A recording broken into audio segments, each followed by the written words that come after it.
Gabriel and I had a great time together. Now I'm so happy to meet Rodney Kinsman, the owner of 8 Members Club.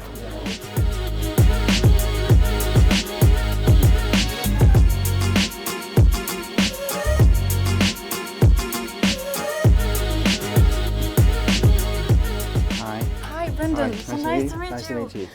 Well, what beautiful places you created. Thank you. Oh, well, I just had a great moment with Gabrielle Tanner, who apparently knows your parents. It's Right. crazy. Yeah. I just told her your story, that your father used to be an interior designer and your mother used to write books, and she immediately, oh, I know his parents. Just say hi from me. She couldn't be with us. So tell me, why did you create 8 Members Club? I started off in advertising, but quite quickly realised that wasn't really something that I found inspiring.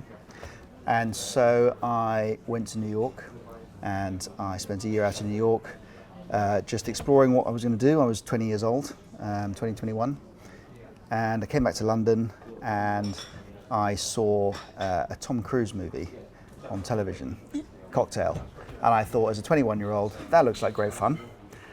So I just went to work in Fridays. And I ended up opening restaurants, training staff, becoming a manager, working through their very intensive course of training and professionalism.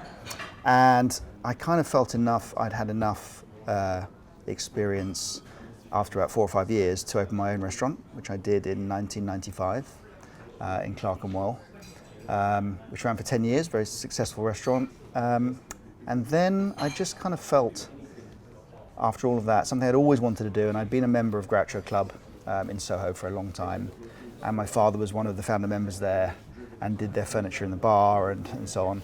And I thought I'd like to try and start a members club. So we ended up with an unusable space in a building, which was the original 8 Club in Bank, 3rd basement and 2nd basement, under about 2 feet of water, no light. And I thought, this is a good place to do a members club. No one will know about it.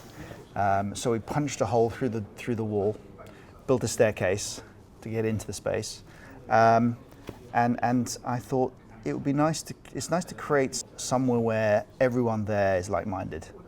They have a feeling of belonging, and it's not about being exclusive, it's about being inclusive. And actually, I think that's a big misconception about members clubs. And members clubs, I feel, the reason that we're a members club is that we know who our members are. We know who's going to come in, we know what they like, we can ask them what they like, they can tell us what they don't like, they can tell us what they do like, and we can develop the business around that, as opposed to creating a normal restaurant where you have your lunch service, dinner service, and you open it and you hope people are just going to come in and they're anonymous and they leave.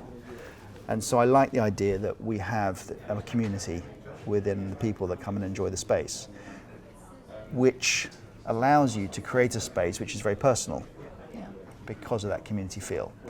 So you put things in a members club, as you kind of see around this club, where you wouldn't put those necessarily in a bar or a restaurant because I don't think they'd last very long or people wouldn't respect them. Whereas the members here certainly do respect the space, and importantly, they really respect the staff as well, who look after them. Because they come in regularly, you develop a relationship with the people that work here. And it's probably the defining success of a club is how good your staff are, because those are the guys that really are responsible for the success of the club.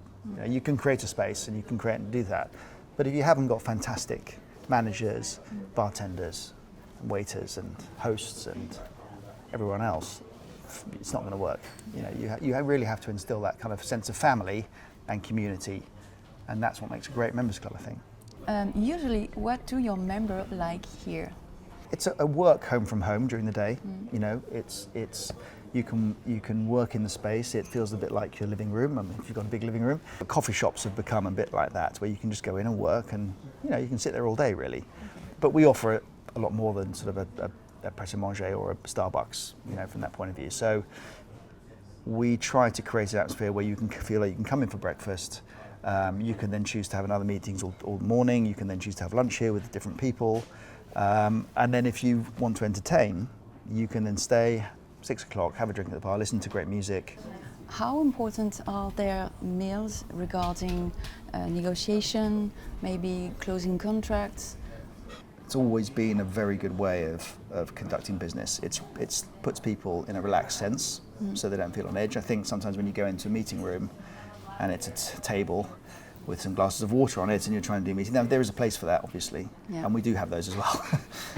But I think if you can sit and you can talk, and you can put someone at ease by introducing, great food or whatever, you can talk about the business or the deal you want to do, but you can also talk about the food, and that might lead on to other things, and you get to know the person a bit better.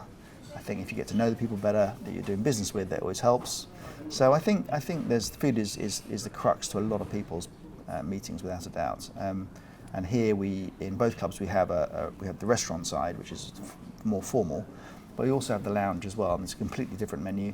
So you can sit up here and have your meeting with a much more relaxed, smaller plate, or you can go downstairs and have a much more formal dining experience with the restaurant and do that. So it's whatever works depending on what sort of meeting you're going to have.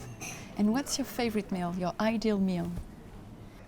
If I was going to have a last meal, I think it would be something Japanese.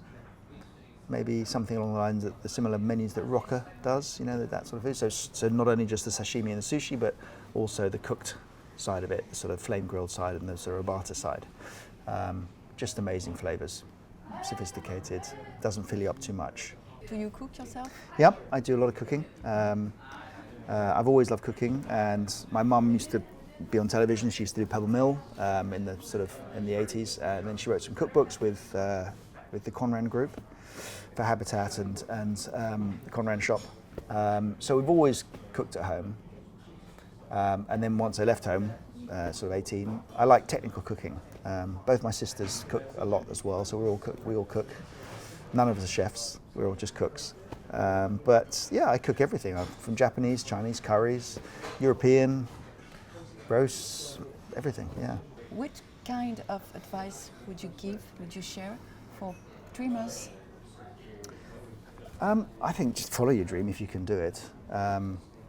You've got to work really hard at the beginning. You've got to really learn the craft, and there isn't a shortcut. Starting your own business is incredibly difficult. You've got to have a lot of luck. You've got to have the opportunity. So what's the next challenge? We have a great building just north of Soho, and the idea is to do a club there, but mix it a little bit more with some public space. So the next idea is to do bedrooms, have a private club on one floor, but also have a public ground floor restaurant, and mix that in. So, thank you so much, Brandon, for your nice welcome and your precious time. Restaurants are one of the best places to experience joy and happiness. Every day, kitchen and room staff work hard to offer the guest memorable moment. All these people share a common passion, values, and stories. Let's celebrate these extraordinary places and people.